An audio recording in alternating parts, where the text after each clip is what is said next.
Dans cette vidéo, on va présenter comment effectuer une décomposition en éléments simples lorsqu'on a un produit de deux polynômes d'ordre 1 au dénominateur. Alors qu'est-ce qu'une décomposition en éléments simples? En fait, on peut montrer qu'il est possible de décomposer une fraction avec au dénominateur un produit de deux polynômes d'ordre 1 comme la somme de deux fractions correspondant à chacun des polynômes, c'est-à-dire alpha sur t-a ici, plus bêta sur t-b, où a et b sont des réels préalablement fixés, avec alpha et bêta qu'il s'agit de déterminer. Donc l'objectif de cette vidéo, en fait, c'est de trouver à quoi correspond alpha et à quoi correspond bêta lorsque on veut égaliser ça avec cette fraction. Donc on va le faire plus précisément sur un exemple précis pour que ça soit le plus concret possible.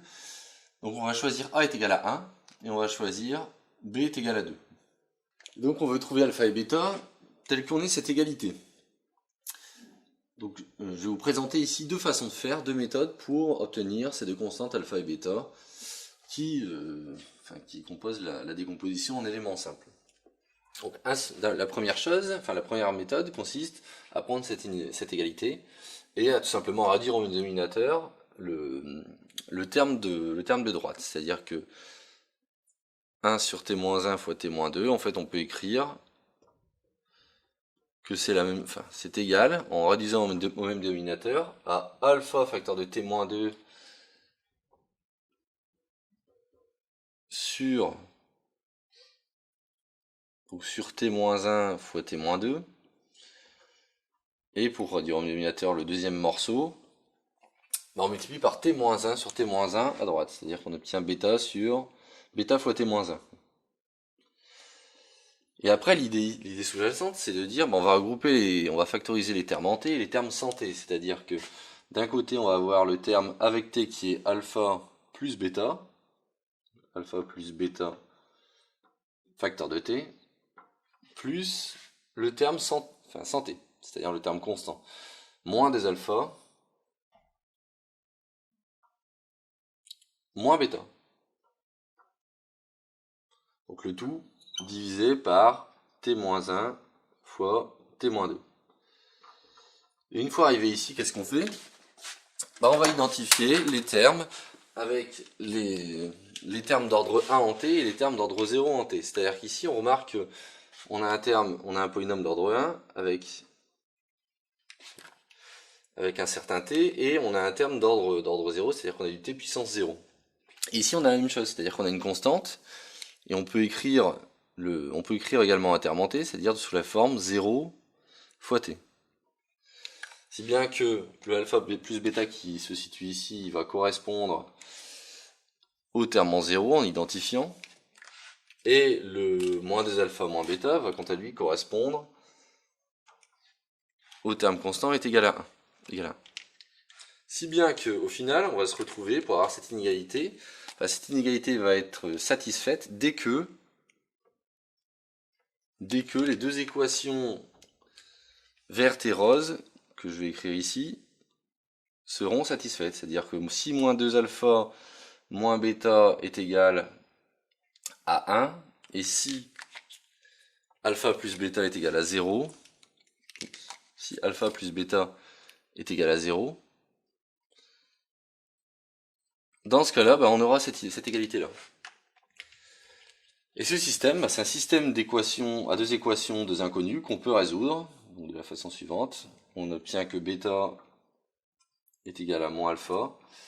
On remplace par substitution dans la seconde équation, ce qui nous permet d'obtenir, comme bêta est égal à moins alpha, alors moins bêta est égal à alpha.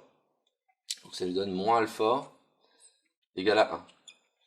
Si bien qu'à l'arrivée, on se retrouve avec alpha égale à moins 1 et bêta égale à 1. Ce qui au final nous permet d'obtenir que 1 sur t-1 fois t-2 sera égal donc à alpha, c'est-à-dire moins 1 sur t-1 plus bêta, c'est-à-dire 1 sur t-2. Première façon de faire, donc la réduction en dénominateur et l'identification, réduction en dénominateur ici, identification des termes d'ordre 1 du polynôme et des termes d'ordre 0 du polynôme. Donc voici ce qu'on obtient. Donc 1 sur t-2. Voici ce qu'on obtient. La seconde méthode consiste, enfin est moins calculatoire, elle consiste à d'un côté multiplier par le facteur situé au dénominateur. Donc on commence par multiplier toute cette égalité par t-1, par exemple. Alors on va voir tout de suite quel est l'intérêt de faire cette opération. Qu'est-ce qui se passe si on multiplie par t-1 cette égalité? On se retrouve avec 1 sur t-2 ici est égal à alpha plus bêta fois t-1 sur t-2. Alors qu'est-ce qu'on a gagné? On a gagné que, imaginez que maintenant on prenne t est égal à 1, ce terme-là avec le bêta va disparaître. Et il ne restera plus que alpha est égal à une certaine constante. Donc la deuxième étape, c'est prendre t égale à 1, et une fois qu'on a pris t égale à 1, on a alpha qui apparaît directement, avec très peu de calcul, si vous voulez. Si alpha est égal à 1, si t est égal à 1, ce terme-là sera égal à 0. Il nous restera donc alpha est égal à ce terme qui vaut 1 sur 1 moins 2, c'est-à-dire moins 1. Et donc on retrouve la première chose, la constante alpha qu'on avait trouvée tout à l'heure. Donc une fois qu'on a trouvé bêta, on fait exactement la même chose sur le terme. Une fois qu'on a trouvé alpha, on fait la même chose sur le terme en bêta, c'est-à-dire qu'on va multiplier par le polynôme qui correspond, qui est à son dénominateur, c'est-à-dire t-2, donc multiplier par t-2, ce qui va nous permettre d'obtenir une certaine égalité, qui est la suivante. Donc on obtiendra 1 sur t-1 est égal à alpha facteur de t-2 sur t-1 plus bêta. Et une fois qu'on en est là, même chose, quelle est la constante qu'on va devoir prendre, quel est le choix de t qu'on va prendre pour pouvoir annuler ce terme-là et obtenir un truc très simple à calculer? C'est t égale 2. Si on prend t égale 2, ce terme-là disparaît. Deuxièmement, prendre t égale 2. Et si on prend t égale à 2, on a 1 sur 2 moins 1, c'est-à-dire 1. Donc ce terme-là vaut 1.